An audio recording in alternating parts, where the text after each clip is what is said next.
Tonight, the Middle East stands on the edge of a wider war, a conflict that began with targeted strikes but is now expanding across the region. It began when the United States and Israel launched coordinated military strikes on Iranian targets, aiming to weaken Tehran's military capabilities and send a strong strategic message.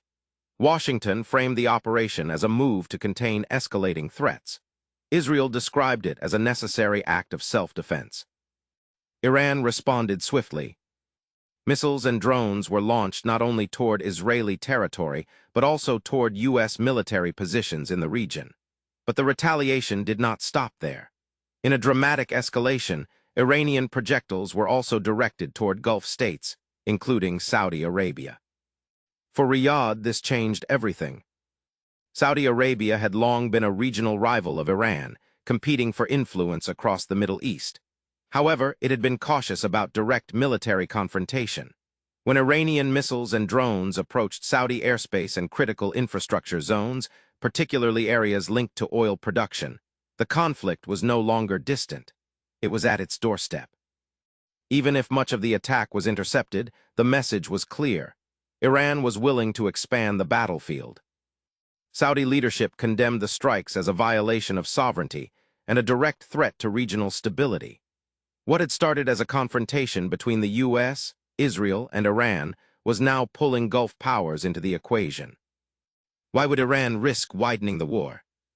Strategically, Tehran's retaliation appears designed to raise the cost of the initial strikes.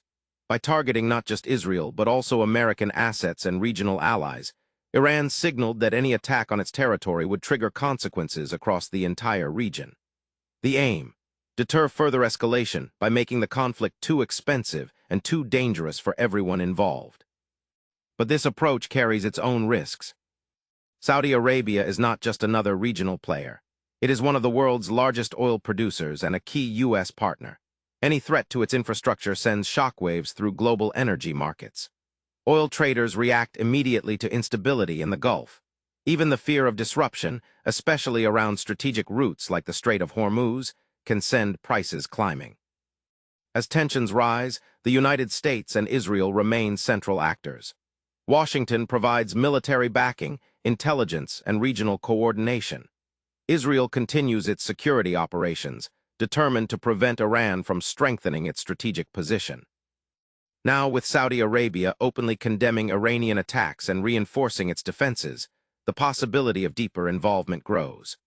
If Riyadh moves beyond defensive measures and aligns more directly with U.S. and Israeli military efforts, the conflict could transform from a limited exchange into a broader regional war.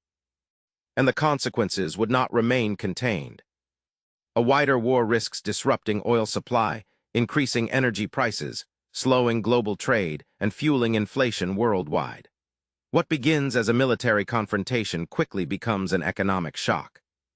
The central question now is whether diplomacy can halt the escalation, or whether retaliations will continue in cycles, pulling more nations into the conflict. Because in today's interconnected world, a missile launched in the Middle East does not just redraw battle lines. It reshapes global stability.